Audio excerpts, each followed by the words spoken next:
Salam sejahtera bagi kita semua. Shalom. Saudara-saudara, marilah kita mengikuti pelayanan ibadah di saat ini. Di awal ibadah ini marilah kita mendengarkan satu pujian yang berjudul Bangkit Serukan Nama Yesus.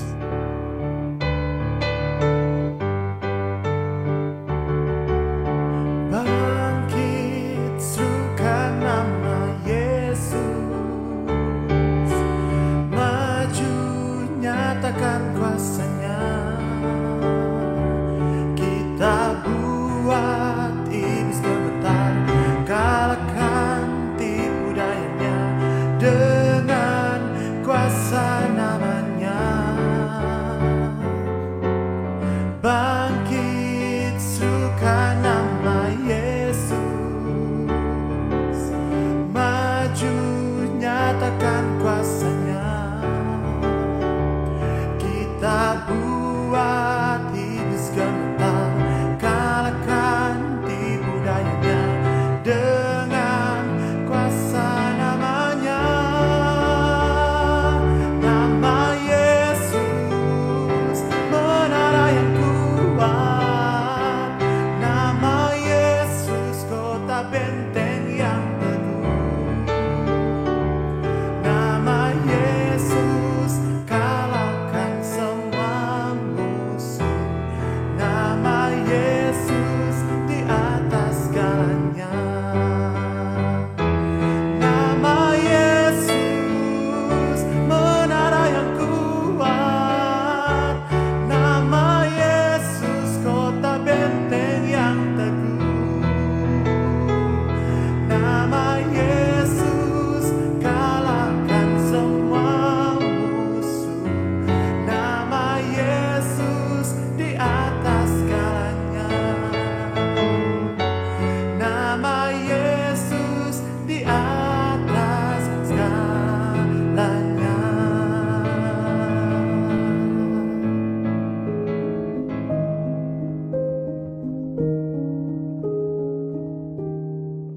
Sebelum kita membaca firman Tuhan, mari kita berdoa.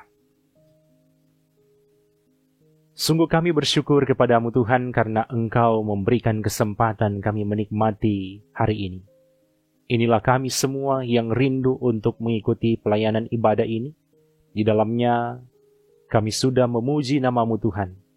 Bahkan juga kami akan membaca, merenungkan firman-Mu Tuhan. Tuhan berikan hikmat supaya kami boleh memahami dan melakukan dengan baik. Dalam nama Yesus Kristus kami berdoa. Amin. Yakobus pasal 4 ayat yang ke-7. Karena itu, tunduklah kepada Allah dan lawanlah iblis, maka ia akan lari daripadamu. Tema renungan hari ini, tunduklah kepada Allah dan lawanlah iblis. Saudara-saudara, ada satu filosofi yang berkata begini, hidup ini ibarat sebuah koin yang memiliki dua sisi. Kalimat ini hendak memberi arti dalam kehidupan manusia ada banyak hal yang dapat dibagi dan dijelaskan dalam dua bagian. Contohnya, hitam dan putih, benar dan salah, baik dan jahat, jujur dan dusta, dan seterusnya. Dalam Alkitab, manusia juga dapat dibagi dalam dua sebutan, yaitu anak-anak Allah dan anak-anak iblis. Secara jelas dapat kita baca dalam 1 Yohanes 3 ayat 8-10. Anak-anak Allah adalah mereka yang berbuat kebenaran, tapi anak-anak iblis adalah mereka yang tetap tinggal dalam dosa. Saudara-saudara, kata tunduklah dari kata Yunani hupotasso, artinya berserah, tunduk, menghadapkan wajah ke bawah, dan taat.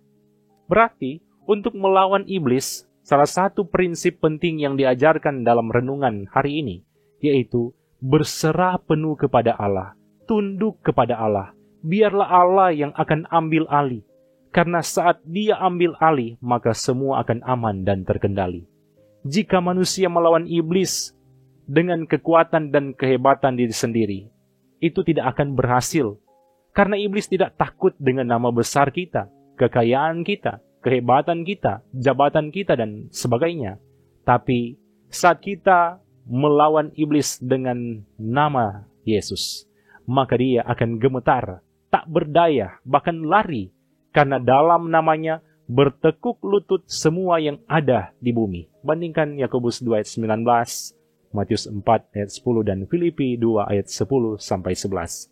Selain itu, dalam penjelasan firman hari ini ada kalimat lawanlah iblis.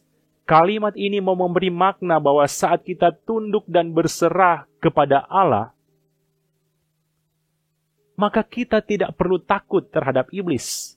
Sebaliknya, harus dilawan.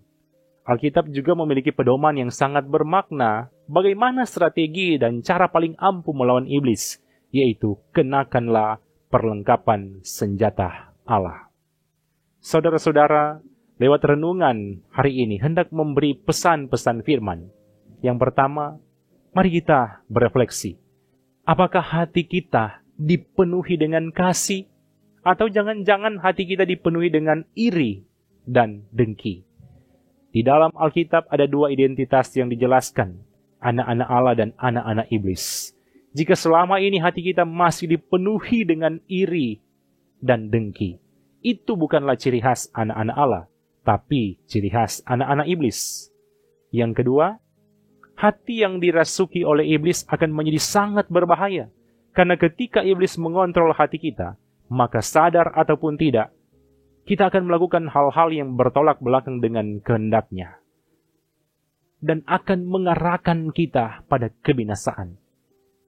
Dan yang ketiga, salah satu contoh orang yang dikuasai iblis adalah orang yang dikuasai iri hati.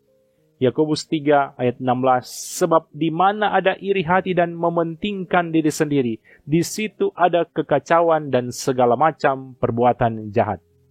Jadi, jangan biarkan hati dipenuhi iri, tapi marilah supaya hati kita dipenuhi dengan kasih. Di akhir renungan ini, ada kalimat yang berkata, jika Anda menjadi berkawan dengan Allah, maka Anda akan menjadi lawan iblis. Jika Anda berkawan dengan iblis, maka Anda akan menjadi lawan Allah. Pilihlah menjadi kawan Allah, karena Allah adalah penguasa alam semesta. Amin. Mari kita berdoa. Ya Tuhan Allah yang kami kenal lewat Yesus Kristus, kami bersyukur atas kesempatan di saat ini. Kami boleh ambil bagian mengikuti pelayanan ibadah ini. Dan kami sudah membaca merenungkan firman-Mu Tuhan. Biarlah firman ini semakin memperteguh, memperkokoh iman percaya kami di hadapan Engkau. Kami menjadi anak-anak Allah, bukan menjadi anak-anak iblis. Kami juga menunjukkan ciri khas hidup sebagaimana yang dikehendaki oleh Engkau, ya Tuhan. Dan biarlah Engkau yang akan terus memberkati dan melindungi kami semua dalam keluarga masing-masing. Engkau yang akan memberkati semua anggota jemaat yang setia mengikuti pelayanan ibadah ini. Tuhan berkati mereka dalam aktivitas dan pekerjaan mereka dalam keluarga masing-masing. Terpujilah nama-Mu Tuhan. Ini doa kami, dalam nama Yesus Kristus kami sampaikan doa ini. Dan akan kami akhiri dengan doa Bapa kami yang sudah Engkau ajarkan kepada kami semua. Bapa kami yang di surga, dikuduskanlah nama-Mu. Datanglah kerajaan-Mu, jadilah kehendak-Mu di bumi seperti di surga. Berikanlah kami pada hari ini makanan kami yang secukupnya, dan ampunilah kami akan kesalahan kami, seperti kami juga mengampuni orang yang bersalah kepada kami. Dan janganlah membawa kami ke dalam pencobaan, tetapi lepaskanlah kami daripada yang jahat, karena Engkaulah yang punya kerajaan, dan kuasa dan kemuliaan sampai selama-lamanya. Amin. Demikianlah pelayanan ibadah di saat ini. Tuhan Yesus pasti memberkati kita semua bersama keluarga kita masing-masing. Shalom.